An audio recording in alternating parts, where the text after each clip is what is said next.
buenos días. Comenzamos con el seminario que comienza con sepsis y shock séptico en pediatría. ¿Sí?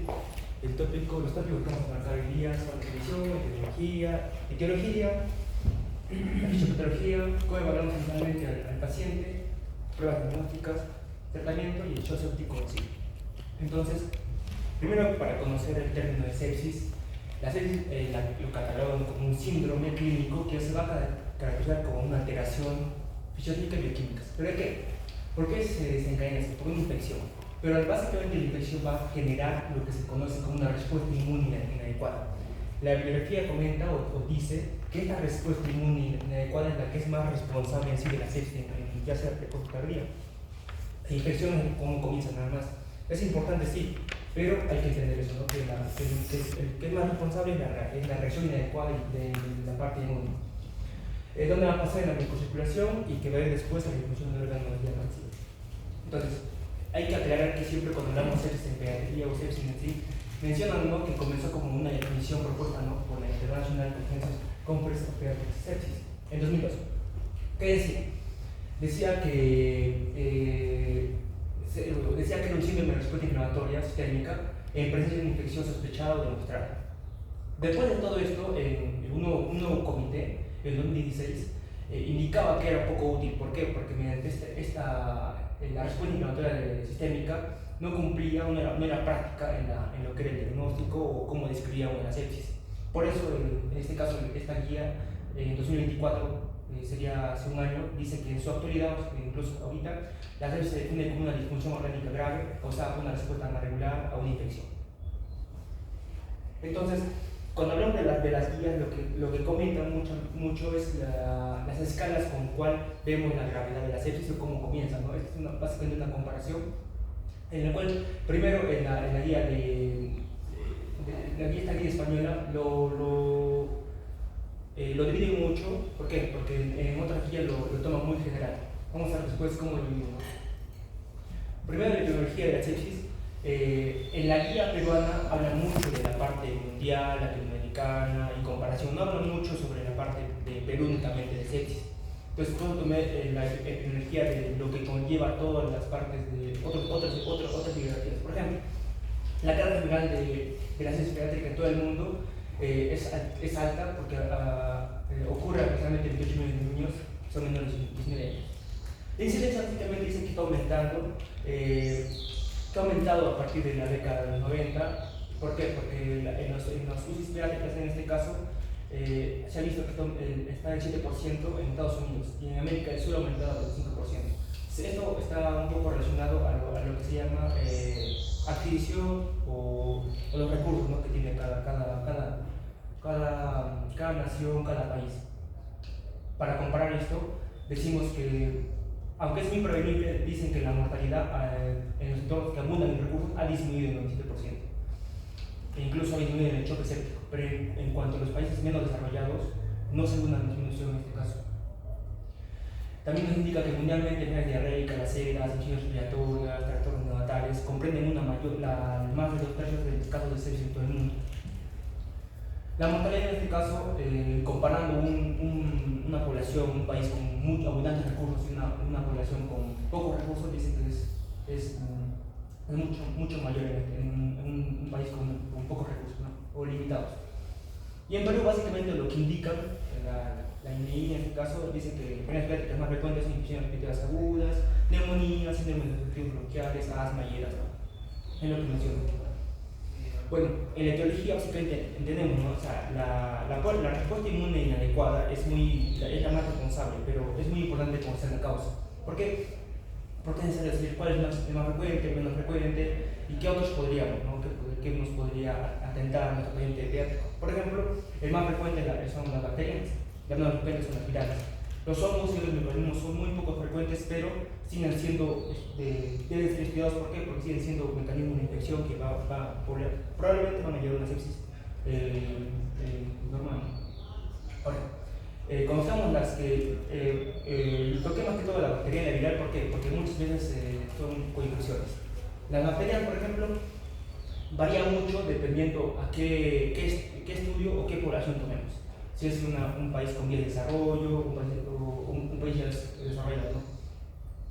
Lo que mencionan es, o las datos que mencionan de las bacterianas en urgencia, mencionan que los más comunes son la meningitis, la neumonía y la piórcoles. Esto más que todo por la edad. Pero en algunos casos, cuando hay unos factores clínicos que pueden alterar eso, pueden propiciar que sea otro tipo de microorganismo. Por ejemplo, los lactantes de una enfermedad, básicamente los que son más comunes, por ejemplo, son la E. coli, la prevención. Y la viral, aunque es menos frecuente, se añade o está asociado mucho a las infecciones con infecciones bacterianas, pues, porque la influenza, la reinfluenza, el virus del dengue, se da en pacientes inmunodependientes, pero lo que indican acá es lo que se puede ir con una condición bacteriana. ¿Sí? Bueno, también mencionan que los neonatos y lactantes pequeños, lo que está más relacionado son el virus del herpes simple y los enterovirus, que después van a llevar una era. Países muy deprimidos, ya están muy claros por la poca, ya tenemos, ya la ciencia tiene una interacción inmunológica y una inmunodepresión que hace muy relevante en sí. Va a llegar, y bueno, el citomegalovirus y el virus del SRA son los que se añaden o se relacionan mucho a pacientes inmunodeprimidos. Bueno, en sí la fisiopatología es muy, bueno, lo explico. Lo que pasa es que, imaginemos que tenemos una bacteria. La bacteria básicamente va a relacionarse o va a interactuar con las células inmunitarias. Las células inmunitarias básicamente intercelularmente por señalización van a crear un poquito más van a aumentar las transcripciones de citoquinas. Ya puede ser la TNT-alfa, la interleuquina 10. Después de esto, ¿qué va a pasar? Va a llegar al macrófago en sí, de este caso. Aumenta la citoquina, la transcripción y va a llegar al macrófago. Cuando llega al macrófago, el macrófago por su chamba va a liberar básicamente prostaglandinas, leucotrienos y después básicamente va a dañar tisularmente. Por eso la sepsis comienza con una infección, la infección va a causar un daño tisular, por ejemplo. Porque todos estos mecanismos al final van a llegar un daño endotelial, después va a llegar el óxido nítrico, junto con esto va a llegar daño tisular. Bueno, aunque las etiologías son muy importantes, la evaluación inicial es igual de importancia. ¿Por qué? Porque la sepsis, si llega a ser si llega a complicar, si llega a avanzar sin que nosotros lo notemos, puede dañar a multiórganos, ¿no? Varios órganos. Por eso es muy importante lo que se llama evaluación inicial. Acá tenemos tres pilares o tres cosas que tenemos que entender muy bien, que es el triángulo de evaluación pediátrica, la secuencia de la ABCD y la exploración secundaria real. No es en orden de importancia, sino que son muy importantes ambos y vamos a ver que se relacionan mucho. Primero, el triángulo de evaluación pediátrica nos indica cómo evaluamos al paciente pediátrico para poder ver, para tener una impresión precoz, primeriza o una impresión general del paciente para poder no catalogarlo, sino evaluarlo con el ABCD. Primero, la que nos va lo que recomienda que lo primero tenemos que ver es la circulación. ¿Por qué? Porque un paciente escéptico es lo que primero se va a tocar, se va a alterar, ya sea con la piel, palidez, cianosis, todo eso. Lo que es la circulación, lo que indica circulación, sería lo que nosotros tendríamos que tener en cuenta que es lo primero que se va a alterar. Lo siguiente sería el aspecto, en este caso, tono, la reactividad, la mirada, el llanto, todo eso. Y la respiración, al último es lo último, no lo último que se mira, sino lo último que se ve que en la sepsis se hace, ¿no? En este caso. Hay que recordar que la taquimia y la aritmia básicamente nos indican un poquito más de la cronicidad de la sepsis, en este caso en un niño, ¿no? La secuencia ABCD menciona las guías que está muy relacionada con lo que se llama la evaluación pediátrica. Cuando vemos el ABCD, en este caso, en los primeros tres pilares, lo que siempre nos indican, ¿no? Sobre el ABCD, nos indica que hay que ver mucho con el triángulo para ver la inestabilidad del paciente. Por ejemplo, vemos la vía aérea y vamos a ver que podríamos ya nosotros ver si el paciente está con una taquimia o una falta de aire, podríamos ya ver la constante de respiración, oxigenoterapia, saturación, todo eso. La ventilación igual, la ventilación en este caso, lo que vamos a monitorear son las frecuencias respiratorias. La circulación, básicamente vamos a ver ya la frecuencia cardíaca. José Carlos, 3 minutos. Ok. Entonces, y después de esto, cuando vemos el último pilar, se llama la exploración secundaria de aparatos. ¿Por qué? Cuando vemos exploración, vemos que algunas veces la exploración de aparatos va a permitir que nosotros vayamos un poquito más específicos a qué algo está afectando la sepsis. Por ejemplo, a veces las características del paciente, petecias, nos pueden indicar un poquito más de otro tipo de etiología, ¿no? Ya antes de hacer otro tipo de análisis. En las guías peruanas nos mencionan muchos análisis, no mencionan una clasificación en sí, pero en esta española nos mencionan tres divisiones muy importantes, ¿no? Las de pruebas diagnósticas en este caso, pero para valorar la repercusión sistémica o presencia de datos de difusión orgánica. Tenemos acá ya la gasometría arteriovenosa, en este caso que vamos a ver la citosis, la glucemia para ver el control, iones de calcio para ver si hay una falta de nitración, la función renal, estudios de coagulación y por ende después el criminógeno y todo eso para ver si hay una corrupción en este caso. Después en estas pruebas diagnósticas tenemos otra clasificación o agrupación, serían los marcadores pronósticos para parámetros de presión proyectamos usar y evaluación posterior. Lo que indica básicamente es que con esto vamos a poder evolucionar o ver mejor cómo está el pronóstico de nuestro paciente, ya sea proteína C reactiva, procrastinina, el hemograma para ver incluso el SOFA que muchos lo usan también, el acatosérico en este caso, que nos indica un poquito más de valores ya para ver shock séptico y eso ya lo vemos después. Y por último, para hacer un poco de origen, dirección y diagnóstico microbiológico. Acá ya entra un poquito más el hemocultivo en este caso. El hemocultivo en este caso solo es hemocultivo. La cultivación de líquidos arqueos ya indicaría en otras pruebas, ¿no? Que ya hay otras sospechas. Técnicas de reacción de cadena polimerasa para ver un poquito más de algunos microorganismos son más específicos. Podemos ser más específicos, y podemos ver ya de antemano qué es la etiología del paciente. Y el líquido esperorraquídeo examen simplemente del líquido, ¿no? El cultivo ya viene después, si no hay ninguna alteración y todavía sospechamos, indicaría un cultivo, ¿no? Bueno. Continuando con lo que es el manejo de la sepsis, bueno, según MINSA, las medidas generales van desde mantener no solamente a la persona en la habitación, ya sea si esté en UCI, también la limpieza diaria de quizás de venoclisis, la higiene de manos, uso de EPPs, la higiene corporal y también las visitas sanas que tengan sus EPPs. Al momento de que nosotros escuchamos de sepsis, hay cierto rango de minutos en los cuales tenemos que cumplir para evitar lo que son con las complicaciones. De los 0 a los 5 minutos vamos a hacer la valoración con el triángulo de evaluación pediátrica y también el ABCD. Entonces, en los primeros minutos también administramos lo que es oxígeno al 100% mediante un sistema de alto flujo y monitorizamos lo que es la saturación de oxígeno. También realizamos la canalización, lo cual es muy importante, realizar 2 vías venosas periféricas. Si no se puede, entonces hacemos un acceso intraóseo en el caso de que haya shock. También realizar protección individual del personal sanitario con sus EPPs. Después de los 5 a 15 minutos realizamos lo que es la fluidoterapia con un bolo de cristaloide de 10 a 20 mililitros por kilogramo. Volvemos a evaluar lo que es el ABCD y vemos las respuestas. Valoramos también la oxigenoterapia y repetimos los bolos si es necesario.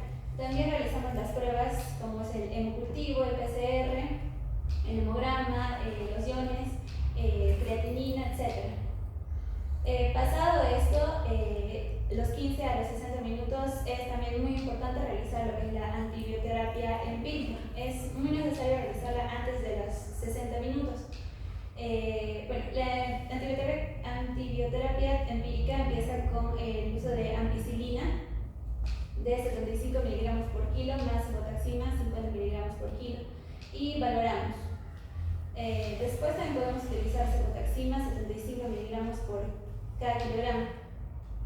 Si es que, una vez iniciado esto, continuamos con lo que es la fluidoterapia también. Si el shock no se revierte después de darle los 40-60 mililitros por kilo de los cristaloides, o si no se manifiesta quizás alguna sobrecarga de fluidos, ya sea como escuchar los crepitantes o hepatomegalia, entonces iniciamos con lo que es el uso de inotropos como adrenalina o noradrenalina, porque ya estamos en un caso de shock. Y bueno, para continuar, lo que es el shock. Este es un proceso agudo que se caracteriza por la incapacidad del organismo de poder aportar oxígeno para los órganos y tejidos vitales. Entonces, de este conocemos, se deriva lo que es el shock séptico. Este va a representar todos los efectos de las toxinas bacterianas que circulan por los lechos capilares, sistémicos y pulmonares, lo cual va a llevar a una hipoperfusión multiorgánica y a la anoxia celular. Entonces, este shock séptico es similar al shock distributivo, pero también va a involucrar lo que es al shock cardiogénico y al shock hipovolémico. ¿Y por qué? Primero por el shock hipovolémico, porque va a haber fuga de líquidos desde los capilares debido a la vasodilatación. Shock cardiogénico, porque va a resultar de un efecto depresor de toda la sepsis sobre el corazón. Y ya distributivo, porque va a reducirse la resistencia vascular sistémica debido a la vasodilatación. Entonces, es muy importante hacer el reconocimiento clínico del paciente para ver si es que tiene sepsis o signos de shock séptico. Por ejemplo, en el caso de la sepsis, vemos si es que hay claramente una infección con fiebre, taquimia, taquicardia y cambios en la conducta del niño. En el caso de que sospechemos de un shock séptico, hay también lo mismo y puede haber signos de hipoperfusión. En el caso de un shock séptico compensado, estas variables van a ser lo mismo del shock séptico, pero la tensión arterial va a ser normal. Es decir, a inicios va a haber unos modos de compensación que va a producir que la tensión arterial no disminuya. Y cuando está descompensado es lo mismo, pero se manifiesta lo que es la presión arterial disminuida. Bien, según la escala que mencionó mi compañero, la escala de Fuentes de sepsis, hay una forma mediante un puntaje en la que podemos valorar si es que estamos en un caso de sepsis y de shock séptico. En el caso se evalúan 4 sistemas, lo cual es respiratorio, cardiovascular, coagulación y neurológico. Cada uno va, de acuerdo a los resultados, va a tener un puntaje. Entonces, si es que de todo esto obtenemos 2 puntos, entonces vamos a sospechar de un caso de sepsis. Pero si es que uno de estos 2 puntos va a tener una alteración cardiovascular, ya se sospecha más de un shock séptico. Bien. Bueno, al inicio, cuando ingresa el paciente, ¿cómo es que vamos a considerar si tiene sepsis? Es que los padres van a manifestar que el niño está muy enfermo, muy decaído, muy mal. Los cuidadores van a estar preocupados, el comportamiento del niño va a ser realmente muy irritable o quizás letárgico. Y en los pacientes de alto riesgo también tenemos que tener en consideración como son los lactantes menores de 1 año y los inmunocomprometidos. Y ahora, ¿en qué casos sospechamos shock séptico? Como mencioné, serían las alteraciones cardiovasculares, como son la hipoperfusión tisular. Los pulsos periféricos van a ser débiles o filiformes o, si no, excesivamente fuertes. El llenado capilar va a ser mayor a 2 o, si no, extremadamente rápido, lo que se conoce como el flash capilar. Puede también tener extremidades frías, con motas o, si no, calientes debido a la vasodilatación. También va a haber una disminución de la diuresis y alteraciones en el estado de conciencia.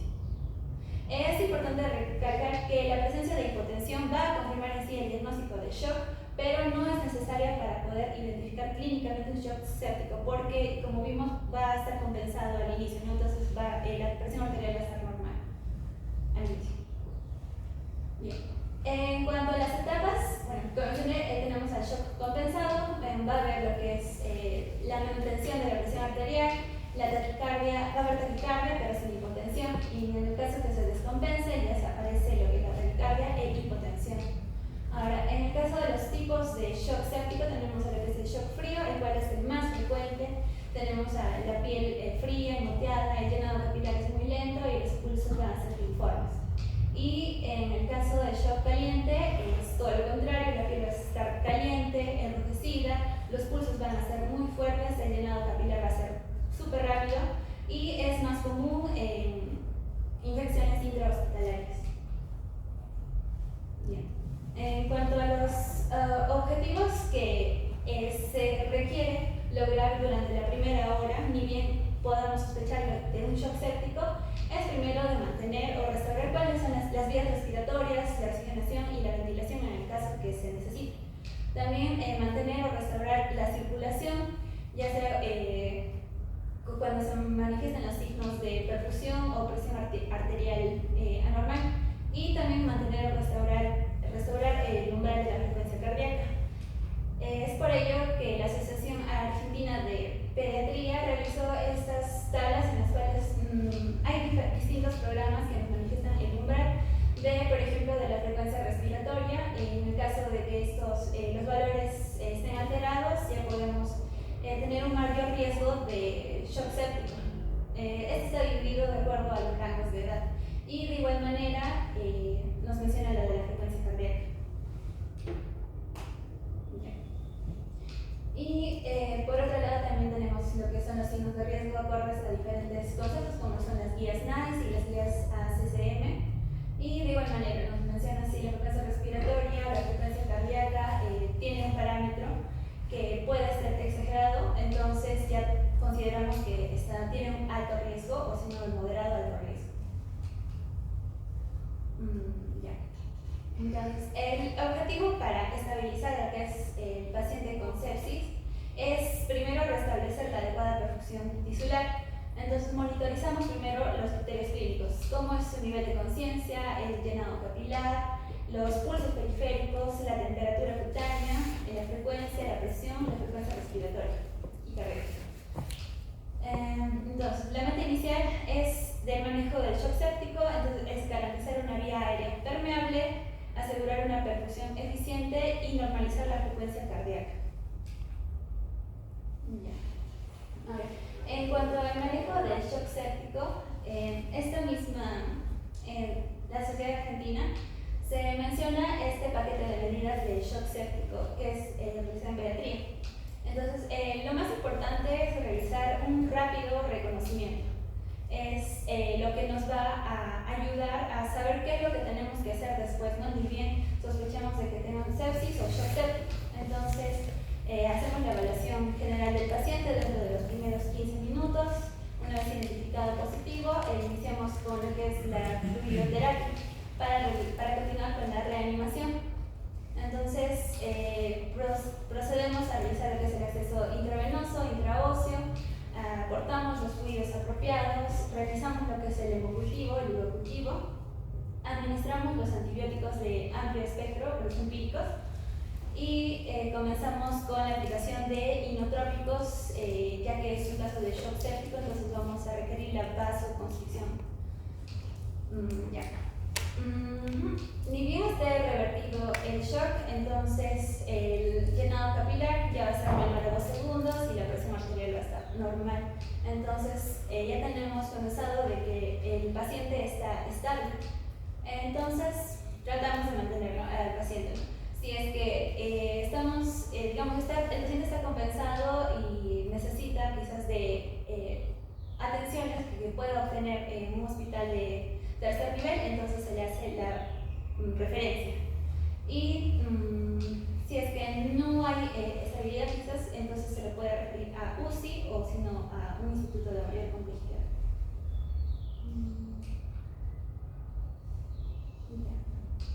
Por último, hay que tener en consideración también de que en los niños que tengan shock séptico y anemia, ya sea menos de la hemoglobina menor a 6 gramos por decilitro, entonces es preferible las transfusiones sanguíneas a que darle fluidos, ya que estos pueden hacer más grave el cuadro.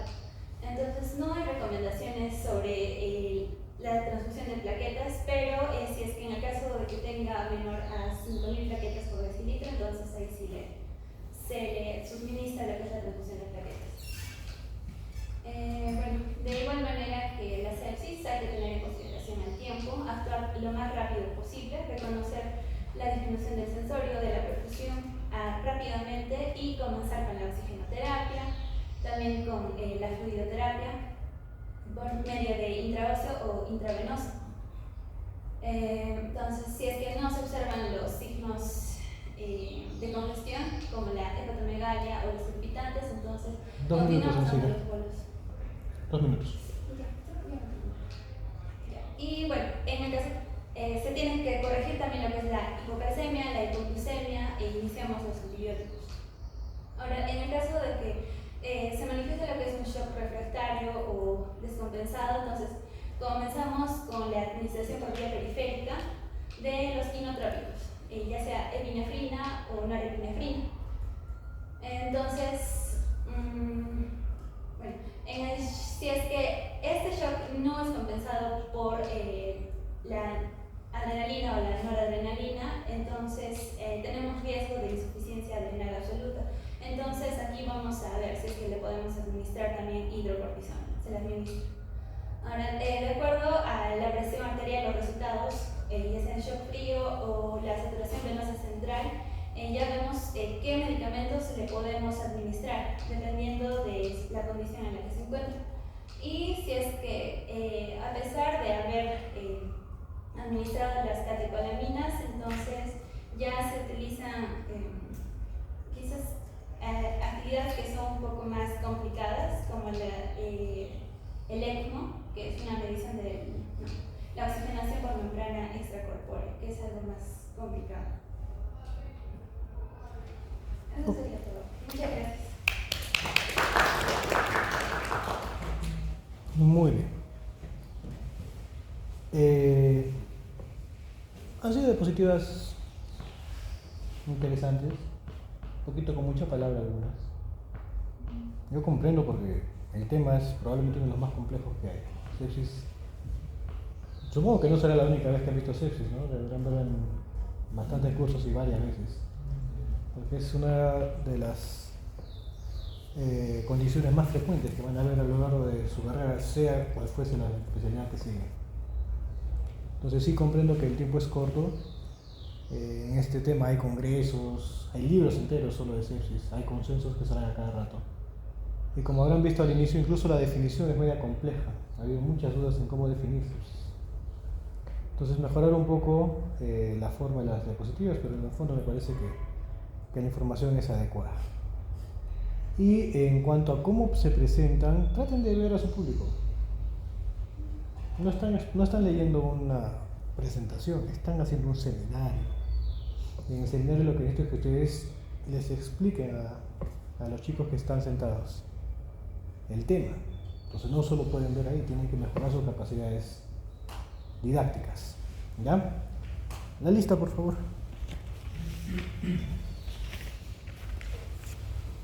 Gracias. Mira, qué bueno. Entonces, solo ha faltado hoy día Christopher. ¿Sí estás? Ponle tardanza en no salir.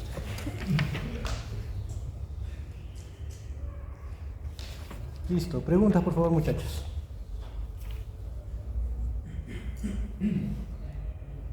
Ya, Christopher, entonces a ti. ¿Qué es lo más importante en sepsis, Christopher? Hacer una enfermedad que afecta sobre todo, ¿no?, a los neonatos. Lo importante es evaluar los factores de riesgo para asumir un diagnóstico temprano y así poder reducir el riesgo de complicaciones. Ya, más o menos. No han hablado nada de neonatos tus compañeros, muy bien. Eso sí se confunde, ¿no? Como yo hago neo, como ustedes piensan que todo lo voy a enfocar a neo, no, acá estamos en pediatría, vamos a hablar de pediatría. Neo es un mundo, sepsis neonatal es un mundo completamente distinto al que no nos vamos a meter porque nos vamos a confundir más y tienen, supongo, clases de sepsis neonatal que son aparte. Entonces es otra cosa, totalmente distinta. ¿Qué opina José Carlos de la respuesta de Christopher? Yo me quedo con que primero es la evaluación precoz, porque incluso en el tratamiento hablamos del tratamiento empírico, entonces la causa no sabemos, es importante al final, sí, pero el evaluación precoz es muy importante. Me parece excelente tu respuesta. Lo más importante en sepsis es reconocerla a tiempo. Y ese es un problema gigante que tenemos con sepsis, porque no hay ninguna cosa específica que nos diga que el paciente está séptico. Entonces, en ese sentido, lo que se busca es tener herramientas que nos permitan discriminar si un paciente está séptico o no. Hay un montón de scores que se han facilitado, que se han creado para aumentar la posibilidad del diagnóstico, porque no se nos puede pasar una sepsis, porque la sepsis es potencialmente letal, ¿de acuerdo? Lamentablemente, nuestras guías o las guías que tenemos probablemente no tengan toda la fiabilidad que debieran tener. ¿En qué parte del mundo hay más sepsis? ¿En los países desarrollados o en los que están en vías de desarrollo? ¿Y quiénes hacen las guías para sepsis? ¿Los países desarrollados o los países en vías de desarrollo? No tiene mucha lógica, ¿no es cierto? Entonces, probablemente las realidades son distintas y los cultivos y todo esto tenga que haber alguna diferencia. Entonces, las realidades que tenemos son varias. Una de las formas en las que se ha consensuado que se va a dar sepsis son con un score, ¿no es cierto? Que es el que han presentado ustedes. Cintia, ¿cuál es el score que han presentado tus compañeros? El score de Phoenix. ¿Y cómo define el score de Phoenix a sepsis? Es una definición operacional, ¿no? ¿Cómo Phoenix te dice si un paciente... Porque si te pido, Cintia, por ejemplo, dime cuál es la frecuencia cardíaca de un niño de 6 a 7 años según los americanos, normal para evaluar si es séptico. Imposible que me respondas eso, ¿no es cierto? Sería una locura que te pregunte una cosa así. Y precisamente porque es complejo es que necesitamos guías, necesitamos scores. Porque es imposible que alguien se retenga toda esa información en la cabeza por mucho tiempo y que sirva retenerla. Porque tienes una tablet, tienes acceso, tienes libros, puedes mirar ahí. Pero sí me interesa saber cómo definirla. ¿Cómo definiría sepsis según Phoenix?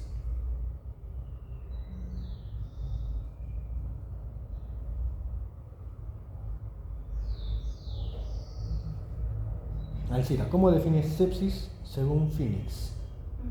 Bueno, indica, de acuerdo al puntaje obtenido en las alteraciones de los 4 sistemas, ya se considera sepsis. ¿Qué puntaje, pues? El puntaje es 2. Entonces, sepsis según Phoenix es la sospecha de infección con un puntaje de Phoenix mayor o igual a 2. Eso es lo que tienen que conocer para definir sepsis. ¿De acuerdo? Ya que se aprendan todos los puntajes, sería bueno que los repasen, que los vean. No es complicado si entiendes cuál es la intención de lo que quieren hacer, pero Phoenix de 2 o más una sospecha de infección es sepsis. ¿De acuerdo? Entonces es la definición, el consenso actual que estamos utilizando para definir. Carlos. ¿Qué? Carlitos. ¿Y cómo definirías shock séptico? La frecuencia de hipofusión. No, pero según Phoenix.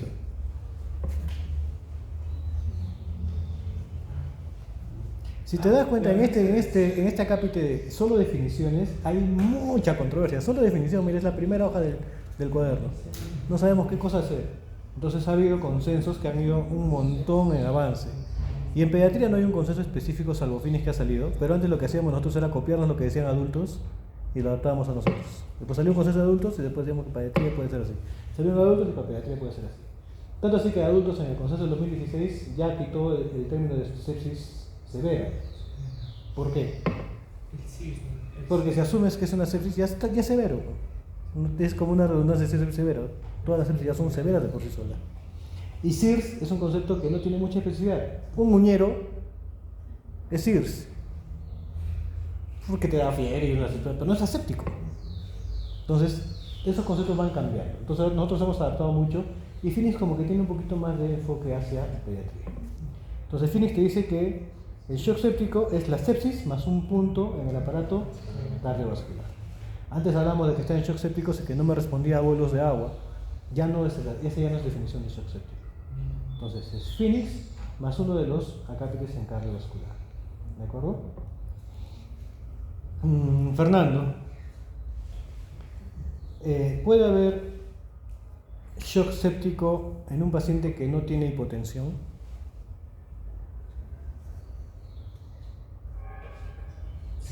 Sí puede haber. ¿Por qué? Porque, bueno, ellos han hablado de que el shock séptico es sepsis más signo de hipoperfusión, que cuando hay hipotensión el desarrollo es compensado o no compensado. Entonces, ¿cómo estaría entonces puede decir, este paciente está en shock, pero la presión arterial está normal?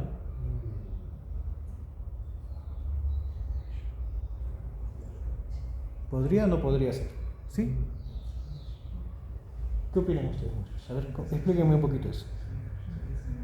Sí, podría estar con la presión arterial normal porque al inicio hay dos métodos de compensación, por la vasoconstricción, entonces la presión arterial va a estar normal. Esa es una característica bastante particular del paciente pediátrico, ¿ya? Si ustedes ven los scores que evalúan la sepsis en otros grupos etarios, ¿conocen alguno?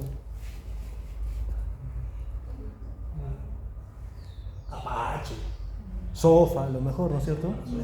SOFA, que eso lo tiene que ver en algún momento. SOFA no evalúa presión arterial, ¿no es cierto? En el adulto evalúa presión arterial, SOFA. En el paciente pediátrico neonatal la característica hemodinámica es que para que tú tengas una descompensación en la presión arterial ya tienes que estar en una etapa muy avanzada de shock, ¿de acuerdo? En una etapa muy avanzada de shock. Entonces es difícil solo valorar de acuerdo a la presión arterial si el paciente está chocado o no está chocado. De tal manera que si tú esperas a que tengas hipotensión en tus monitores es que ya lo estás agarrando tarde. Ya lo estás agarrando tarde. ¿Y cuál es el problema? Que las primeras etapas en donde el sistema está compensándose, tú podrías actuar y probablemente revertir algunas cosas. Pero cuando el shock, cualquiera que fuese, ya está descompensado y tú recién se te ocurre actuar en ese momento, probablemente ya no lo vas a agarrar. Y el paciente se te va a ir al tacho, ya no lo vas a poder recuperar, porque es una etapa descompensada. Entonces, la idea, por eso, regresamos a la primera parte, es el reconocimiento temprano. Y quizás acá vamos a pasar a algunas cosas que están y no están tan bien. Hablan de la primera hora, ¿no? La hora de oro en el manejo de sepsis. Si tú te das cuenta en todos los algoritmos que he puesto, pones hasta 60 minutos, tú ya has tomado decisiones. Y casi en todas las decisiones es antibióticos, y probablemente inotrópicos, y probablemente bolos. ¿Por qué? Porque si tú te demoras en agarrarlo al bebé, se te va a ir. Pero no significa que si en ese momento inicias antibióticos, le vas a dejar antibióticos toda su vida. La idea es ver si es que esa causa de descompensación está relacionada o no con una infección. Y si no, le quitas, porque las causas de shock pueden ser muchísimas otras. Pero inicialmente sí correspondería. Entonces, por eso es la valoración clínica. Y Chantal. ¿Dónde está Chantal? Y clínicamente, ¿cómo podrías valorar si es que el paciente está chocado, si es que todavía está en una etapa compensada? Clínicamente. ¿Qué podrías, no solo clínicamente, a lo mejor laboratorialmente, pero qué cosas te podrían servir de ti de pistas para decirte, este flaco todavía está con una presión arterial adecuada, pero yo creo que está en un shock compensado? Bueno, aparte del valor de la tensión arterial. Claro, porque está compensado. Yo asumo que si está compensado la presión arterial está bien. Todavía está en rangos aceptables. Evidentemente estos rangos los tienes que valorar. En pediatría sí es bien jodido ese asunto porque tú tienes que valorar de acuerdo a edad, de acuerdo a sexo, de acuerdo a peso. Entonces todos son tablitas que tienes que estar. Es imposible memorizarse. Tienes que tener ahí un ayudín donde estés chequeando. ¿Qué edad tiene? Ya la sistólica, percentil 90 es tanto, percentil 5 es tanto, percentil 50 es tanto, está de baja. Entonces te complica un poco la vida, pero lo tienes que hacer. La ventaja es que ahora hay un montón de ayuda, ¿no? Tienes aplicaciones, tienes celulares, todo lo puedes poner ahí, pero en general es complicado. Pero yo te estoy hablando de un paciente que todavía tiene la presión en valores normales. Pero ¿cómo podrías tú saber si ese bebé ya está o no está chocado? Tal vez por los pulsos periféricos. Ya, pueden estar un poco débiles. ¿Qué más? La taquicardia. Taquicardia te puede servir. ¿Qué más? La coloración de la piel. Puede ser más que coloración. Puede ser estado de conciencia. ¿Qué más? El flujo urinario es muy importante, te ayuda. ¿Qué más? Que responda a primeramente. Estado de conciencia. Es que en pediatría es un poco complicado, ¿ya? Porque a veces primero no te van a responder si son muy chiquitos, otros solo están llorando como desquiciados. Otros solo lloran porque tienen miedo y no porque estén mal. Y otros no ni te reaccionan, no está tranquilo, pero no está tranquilo, está inconsciente. Entonces es un poco difícil valorarlo a veces que no tienes experiencia. ¿Qué más? Higiene capilar. La higiene capilar te ayuda bastante también. ¿Qué más te ayuda? El triángulo de evaluación pediátrica es fundamental. Si ustedes se dan cuenta del triángulo de evaluación pediátrica, se parece mucho a lo que hacen en SOFA. Solo que, ¿qué sistemas evalúa el triángulo de evaluación pediátrica?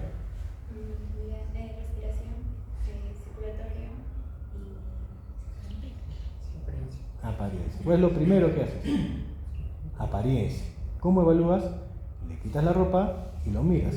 Para hacer la evaluación, el triángulo de evaluación pediátrica ni siquiera lo tienes que tocar.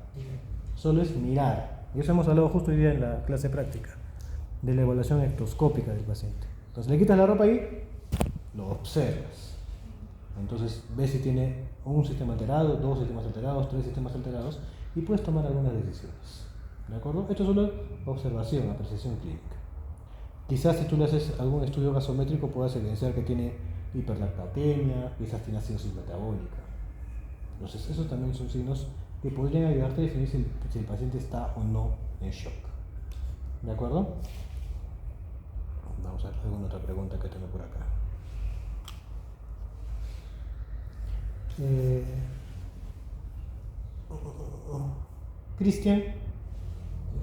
Cristian, ¿qué factores de riesgo puedes asociar a sepsis en pediatría?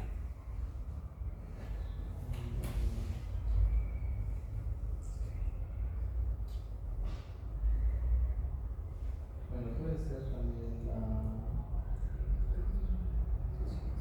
Todo lo que se te ocurra, ¿no? Dispara.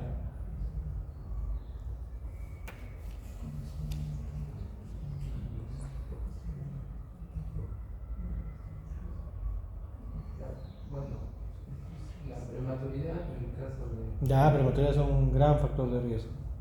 ¿Qué más? De hecho, de estar con dispositivos en caso de que estén internados. La invasión es un gran factor de riesgo. ¿Qué más?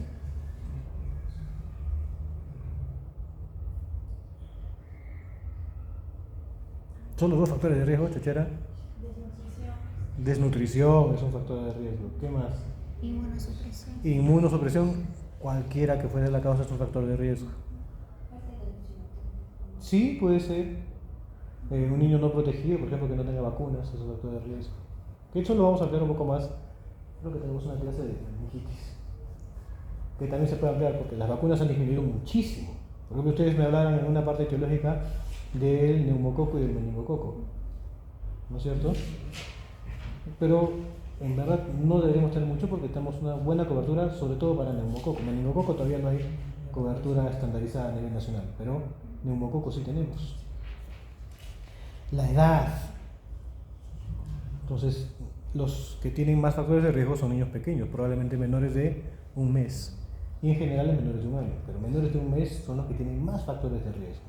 El hecho de que, por ejemplo, tenga alguna malformación o colostomías o alguna ostomía de algún tipo, también constituye factores de riesgo. Que tenga intestino corto. Entonces, todo este tipo de cosas, o anomalías congénitas como malformaciones del tracto urinario, eso condiciona riesgos para sepsis. Entonces, en estos pacientes nuestro grado de sospecha tendrá que ser muchísimo mayor. ¿De acuerdo? ¿Alguna pregunta del público?